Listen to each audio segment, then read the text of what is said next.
तंत्र के बारे में मैंने बताया था, मारन, मोहन, वशीकरण, उच्चाटन, स्तंभन। ये तंत्र क्रिया में षटकर्म होते हैं। षटकर्म में कोई भी व्यक्ति क्रिया करवाता है। जैसे कोई व्यक्ति मारन क्रिया भी करवाना चाहता आते हैं, हम ऐसी क्रिया नहीं करते हैं, ठीक है, पर व्यक्ति आता है हमारे पास। अच्छा, ऐसी क्रियाओं के लिए भी आते हैं लोग। हाँ, कि ये होती कैसे है। मैंने देखी है ऐसी क्रिया, मैंने ऐसी क्रिया देखी है, और ये क्रिया कुछ बार त्योहार पे ही लागू होती है, ऐसे नॉर्मल दिन नहीं लागू होती है।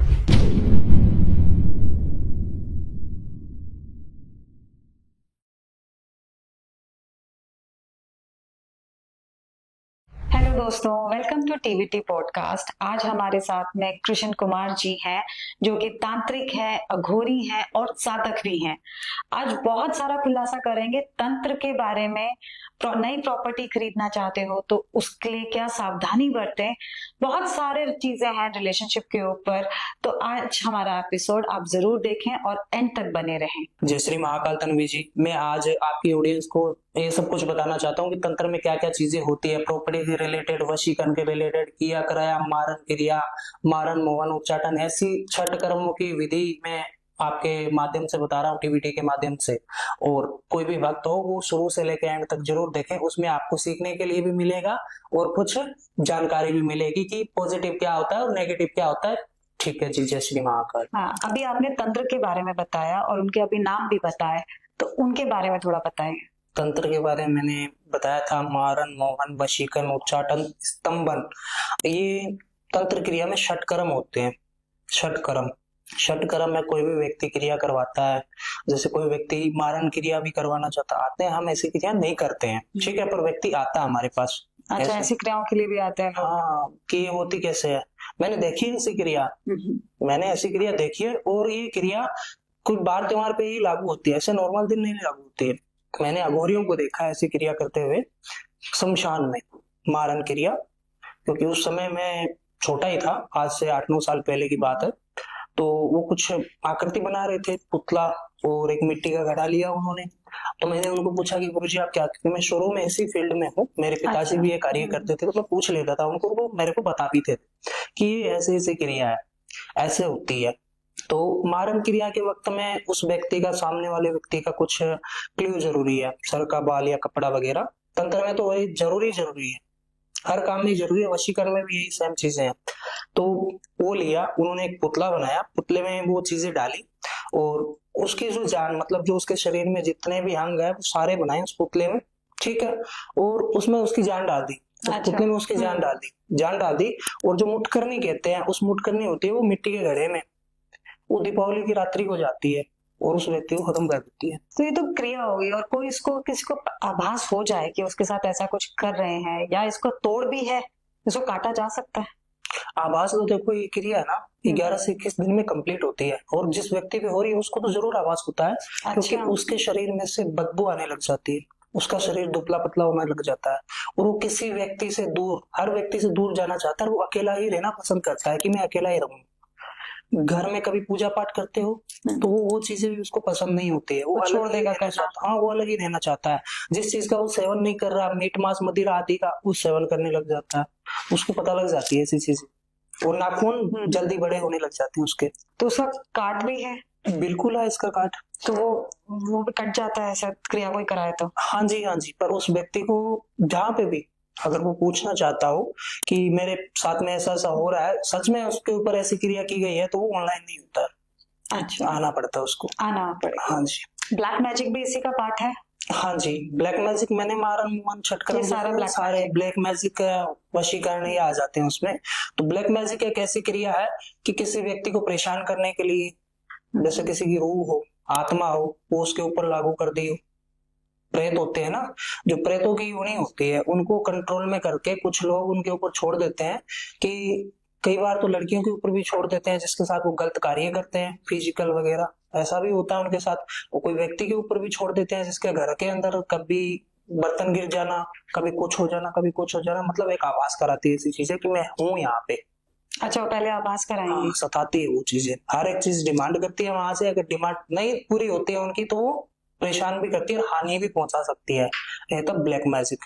ब्लैक मैजिक का क्या क्या पहचान है? अगर घर में कोई आपको लगता है कि ब्लैक मैजिक हो रहा है तो कैसे पता करेंगे? ब्लैक मैजिक का पहचान ये है कि घर में कभी भी कोई व्यक्ति आएगा तो उससे गुस्से से बात करना, और जब पूरी फैमिली एक साथ बैठ के खाना खाएगी, अगर पूरी फैमिली भी नहीं खाएगी, मियाँ बीवी भी बैठ के खाना खाएंगे ना, तो उस समय छोटी छोटी बातों पे उनका बहुत बड़ा बवाल खड़ा हो जाएगा। और खाने में बार बार बाल आना। अच्छा, हाँ, खाने में बाल आना, पर डे बाल आना, सुबह शाम जब भी खा रहा है बाल आ रहा है। एक बिल्ली की रोने की आवाज आना, क्योंकि जो कुत्ता और बिल्ली होते हैं ना, इनको ये चीजें दिखती है, इनको ये चीजें दिखती है। रात में 12 बजे कुत्ते रोते हैं, वो क्यों रोते हैं? दिखती है तभी तो रोते हैं ना, दिन में क्यों नहीं रोते हैं? तो वो चीजें उनको दिखती है, उनको पता चल जाता है कि इनके घर में ऐसी चीजें है। तो खास करके ध्यान रखे, इकराने वाला आस पड़ोसी या कोई दुश्मन ही होगा, क्योंकि जब तक आपकी चीज बाहर नहीं पहुंचेगी, उसके हाथ में नहीं पहुंचेगी ना, तब तक कोई व्यक्ति नहीं करवा सकता आपको, आपके ऊपर। और जरूरत ही नहीं है सब कुछ करने की। एक बात सुन लो, ध्यान रख लो कि घर में कुल की देवी कौन है। घर में कुल की देवी को किसी का पता नहीं है। यहाँ आपको गांव में मिल जाएगा। गांव में जो बूढ़े बुजुर्ग व्यक्ति है वो अभी भी मानते हैं, उनका परिवार पूरा मानता है, पीढ़ी दर पीढ़ी मानते हैं कुल की देवी को। तो जो व्यक्ति कुल की देवी को मान रहा है, परमानेंट मान रहा है, उनको हर काम के लिए उनको अरदास लगाता है। हर कोई भी घर में खुशियां आती है तो उनको पहले मत्था टेक के प्रसाद चढ़ाता है। तो अगर आप उनको मानोगे तो जरूरत ही नहीं पड़ेगी, ऐसी चीजें आपके ऊपर असर ही नहीं करेगी, जितना कुछ जो मर्जी करवा लो। ब्लैक मैजिक जैसी क्रिया, मारन मोहन जैसी भी क्रिया करवाओगे ना, तब भी फर्क नहीं पड़ेगा, फर्क नहीं पड़ेगा उससे, नहीं पड़ेगा। और पितर भी होते हैं ना उसमें, वो भी सहायता करते हैं ऐसी चीज। मतलब हम अपने पितरों और कुल देवी को मानते रहे, जो भी हमारे हैं, तो उनसे हमें काफी हेल्प मिल जाती है। बिल्कुल बिल्कुल मिलती, हेल्प मिलती है। अभी आपने कुल देवी और पितृ के बारे में बताया, तो कोई ऐसे भगवान की भी पूजा हम कर सकते हैं जिनसे हमारी रक्षा हो और ये सारी चीजों से हमें सेफ्टी मिलती रहे? बिल्कुल, पंचमुखी बालाजी नाम सुना? जिनके 5 मुंह होते हैं, पंचमुखी बालाजी की सेवना करें, हनुमान चालीसा का पाठ करें। अगर कोई तामसिक है घर में, तामसिक जैसे मीट मांस मदिरा आदि उनके चलता है और वो बंद नहीं कर सकते हैं, ठीक है, तो वो काल भैरव को पूजे। अच्छा, काल भैरव की मूर्ति है, घर में लाए, उनको प्रसाद चढ़ाए, उनको माने। तो काल भैरव जी को घर में रख सकते हैं? हाँ, भैरव बाबा के 52 शक्तिपीठ है। अच्छा, ठीक है, 52 भैरव, 64 योगिनी। तो इनके अलग अलग रूप है। काल भैरव है और धोड़े भैरव मतलब व्हाइट भैरव भी है, अलग अलग प्रक्रिया है इनकी। तो घर में कौन से भैरव रखने चाहिए? कौन से भी, जिनको आप मान सकते हो। आप तो तामसिक का अगर यूज करोगे ना, जैसे मीट मांस अगर घर में आप पकाते हो खाते हो, तो आपको काल भैरव सही रहेंगे।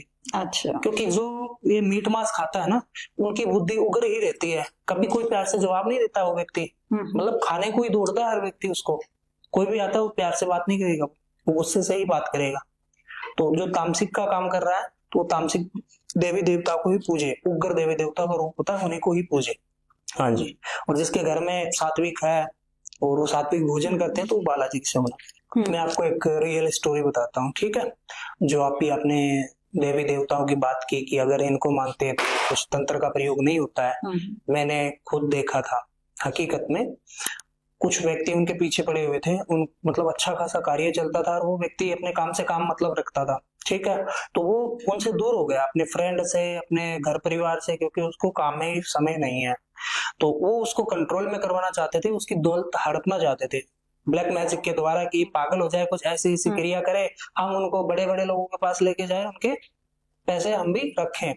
तो बहुत बड़े बड़े तांत्रिकों के पास वो पहुंच चुका था व्यक्ति। वो मेरे पास में आया कि हम ऐसी क्रिया करवा रहे हैं इसके ऊपर। मगर एक भाई, हम गलत के लिए नहीं करते हैं, पहले मैं देखता हूँ कि व्यक्ति सही है या नहीं। तो वो अपनी कुल की देवी को मानता था, ठीक है। घर में उनका स्थान बना हुआ था, रोज सुबह शाम आता, जब हाथ जोड़ के खाना खाता, सोता, उन्हीं का इनाम रटता था। जब घर से निकलता था, उन्हीं को हाथ जोड़ के निकलता था। कुल देवी का जिनके घर पे स्थान बना होता है वो मानते हैं, तो उनका बाल भी बांका नहीं होता है, तंत्र जैसी क्रिया उनके ऊपर कोई असर नहीं करती है। वो व्यक्ति निडर रहे हर किसी से, ठीक है, कोई दिक्कत की बात नहीं है उसको। पर हाँ, कुल की देवी को मानना जरूरी है। कुल की देवी बहुत ही मतलब एक कुल की माँ होती है। वो माँ अपने बेटे का साथ कैसे छोड़ सकती है? बेटा जरूर छोड़ देगा माँ का साथ, पर माँ कभी बेटे का साथ नहीं छोड़ेगी। अगर कुछ लोग जैसे नई प्रॉपर्टी लेना चाह रहे हैं और ले नहीं पा रहे, या लेते ही अभी तक सब काम अच्छा चल रहा था लेकिन किसी नई प्रॉपर्टी पे वहां पे रहने स्टार्ट करते ही उनको प्रॉब्लम स्टार्ट हो जाती है, ऐसा क्यों होता है? देखो, कुछ व्यक्ति प्रॉपर्टी लेना चाहते हैं, उनको मिलती नहीं है, हालांकि उनके पास में सब कुछ है, पैसे हैं, मिल भी जाती है उनको प्रॉपर्टी, पर बनता नहीं है कार्य। फायदा नहीं कर रही है। हाँ, फायदा नहीं कर रही है। वो प्रॉपर्टी ले लेते हैं, कई बार ऐसी भी प्रॉपर्टी आ जाती है उनके हाथ में कि वो करोड़पति भी बना देते हैं, और कई बार ऐसी भी जमीन आ जाती है वो रोड पे लाके छोड़ देती है। तो ऐसा क्यों होता है? ऐसा इसलिए होता है कि उस जमीन पे कुछ शक्तियों का वास होता है, और वो कुछ नहीं देखते हैं, उस पे कुछ कार्य शुरू कर देते हैं। जैसे कोई बिल्डिंग बना रहा हो या अपना घर भी बना रहा हो, तो उस समय कुछ ऐसी शक्तियां होती है वो घर में ही रह जाती है। और कुछ उस समय ऐसे लोग होते हैं कि जो मकान की, जब हमारे राजस्थान में प्रथा क्या है कि कोई व्यक्ति अगर घर बना रहा है ना नया, तो उसका नींव लगाता है। नींव लगाने के बाद में जब तक वो नींव कंप्लीट नहीं हो जाती, वो रात में उसी के पास सोता है। अच्छा। हाँ, नींव के पास में ही सोता है, चाहे वो खेत में ही लगा रहा हो, नींव उसके पास में ही रहेगा जब तक वो नींव कंप्लीट नहीं हो जाती है। उस नींव के ऊपर ईंट नहीं शुरू कर देते हैं आगे के लिए, तो वो व्यक्ति वहीं पे रहता है, वहीं पे सोता है, वहीं पे खाता है। वो क्यों क्यों करता है ऐसा? वो इसलिए करता है कि कोई हमारा दुश्मन या कोई कुछ नींव में ना डाल दे। नींव में कुछ ऐसी चीजें भी डाली जाती है कि वो घर बनते ही बर्बाद होने शुरू हो जाते हैं सभी, और पता नहीं चलता है कि क्या हो रहा है ये।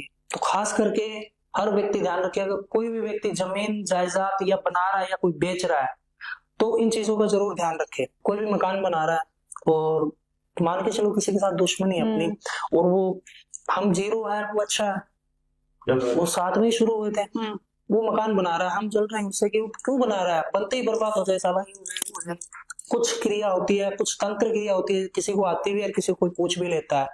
जो आजकल छोटे छोटे टोटके चलते हैं ना, वो हर गांव में चलते हैं। अच्छा। हाँ, हर गांव में चलते हैं छोटे छोटे टोटके। जैसे बूढ़ी बुजुर्ग औरतें थी, उनको सब पता था। हमारे आज भी कोई औरत प्रेग्नेंट हो जाती है ना, तो उनका एक तो 7वें महीने, एक 9वें महीने, जैसे ठीकरी बोलते हैं ना, मिट्टी के बर्तन की एक मतलब छोटी सी तोड़ के उसमें 7 टिक्के निकाल के भैरव बाबा के रास्ते में रख के आते हैं उनके नाम से, कि हमारा बच्चा अच्छा रहे, कोई दिक्कत परेशानी ना हो डिलीवरी के वक्त पे। तो ऐसी ऐसी चीजें टोटके होते हैं जो गांव में बूढ़ी बुजुर्ग औरतें होती है ना, उनको सब पता रहता है कि कैसे क्या करना है। उस समय वो क्या करते हैं कि शनिवार के दिन या अमावस्या के दिन उसका उतारा लगाते हैं, उसकी जमीन की मिट्टी उठा के अच्छा उतारा लगाते हैं, और उतारे से वहां पे कुछ चीजें 1 घंटे के बाद, वो रात्रि में लगता 12 बजे, उतारे से वो चीजें कुछ ले आते हैं साथ में, और उसकी नींव में डाल देते हैं। नींव में डाल के ऊपर मिट्टी डाल देते हैं, सुबह मिस्त्री आते हैं वहीं से काम शुरू करते थे, वो तो तबाही रह जाता है ना।